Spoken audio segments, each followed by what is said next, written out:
Hello crafty friends, welcome to my first video for 2024. Today we're going to be making a clean and simple birthday card, but unlike Die Cut December, I'm not going to do any die cutting today. I'm keeping it really simple by doing just doodling and just watercolouring. So I've got a 6x4 inch-ish panel of mixed media paper and a card blank in the same size. Just happens to be linen textured cardstock. I'm going to stick the panel when it's finished on top, trim off this overhang here and not have any border. I want it to be completely flat across the front, so very clean and very simple. So I've actually done a bit of doodling on my iPad and drawn this present and positioned it in a rectangle that is 6x4, the same size as my panel. And the reason I've done this is so that if you're not a particularly confident doodler, you can download this from the link in the description box below, print it off and then use it to help you doodle your present on your card panel should you want to. So I'll do that process today so you can see what it looks like. So first things first, I'm going to cut down my little doodle,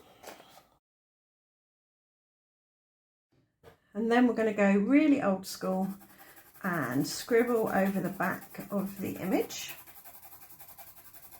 to lay down some graphite, and then we're going to knock our card blank together with our doodle panel and very gently, you don't need to press hard at all, just trace over the doodle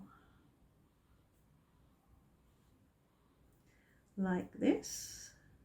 Try and maintain a decent gap between each square. You don't have to be perfect squares or rectangles. This is supposed to be really whimsical. But you do want to keep that gap so you can see what it's meant to be. There we go. There's the little doodle. Now I'm going to paint it, and I think I'm just going to paint this particular one pink. So I'm going to get my paint, make sure it's really watery. The thing to remember with watercolour is you're painting with coloured water rather than paint, so you want it to be nice and dilute.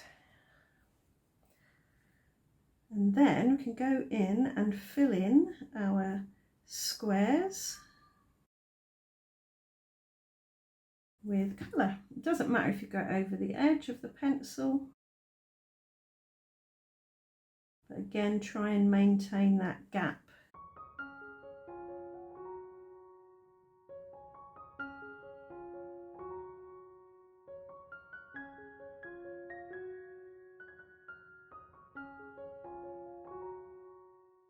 So now what I do is I tilt my paper to encourage any excess paint to come down to the corner, where you can gently lift it up with your paintbrush, a nice dry paintbrush, and that way you won't have too much colour.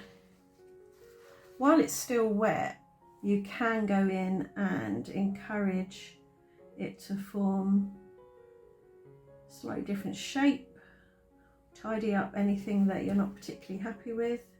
Only do this while the paint's still wet though. If you go in onto dry paint, you'll end up with lines. I think that will do. Then let me tilt again and soak up any extra paint.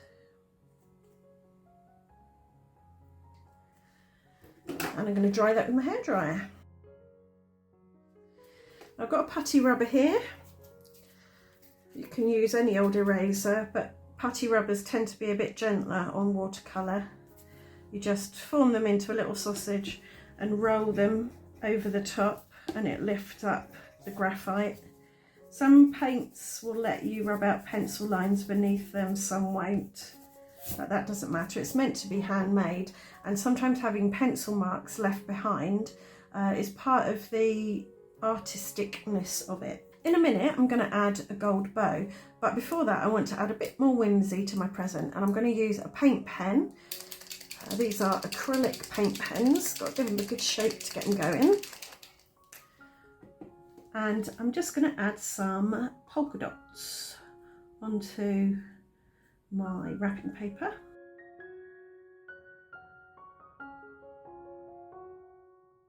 Again, doesn't matter if you go over the edge, don't have to be perfectly dotted about. It's meant to be fun and whimsical.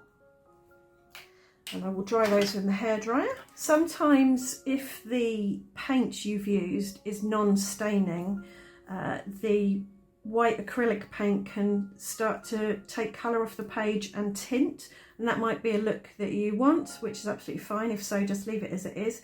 But if you do notice that happening, get the hairdryer out, dry it really quick, because that will stop the colour lifting and staining the white dots. If you want to keep them nice and white, get it dried quick. So now for a bow. So I'm going to use gold paint and a very fine detail brush, get it loaded up with a fairly thick amount of gold paint, and then add it in a bow shape. If you haven't got gold paint, or you don't feel confident with a detail brush, you could use a gold gel pen to draw on your bow. You could even die cut a bow out of gold paper and stick it on the top, or any colour paper you want. I've just got a little gold bow on top of my present. If you wanted, you could go in and paint the ribbon bit here in gold. So I want to add a sentiment to this. I'm popping it in my stamp positioner just to help me get everything lined up nicely. This is the word celebrate from Ellie's Studio, I believe. I think that's where I got it from. And it's in a typewriter font. I just want it to be central under my present. Now you could heat emboss that in gold to match the gold paint. Could do a coloured ink to match the pink present, but I'm going to go for a black ink just to help it stand out.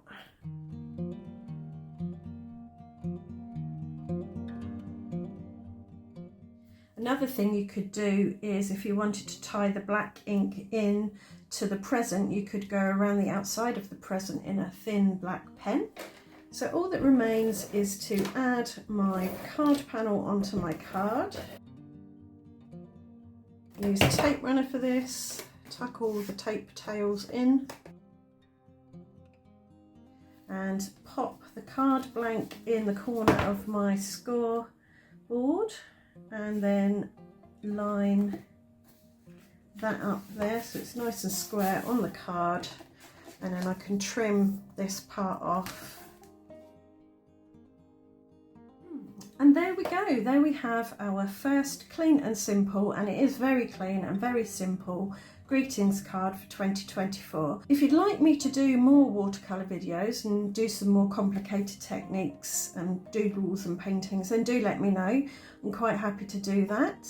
In my next video, which will be up on Wednesday, we'll be doing some die cutting and ink blending. So fear not, the die cutting is not going away, but I will be, now we're not in die cut December, doing all sorts of different techniques in my card making.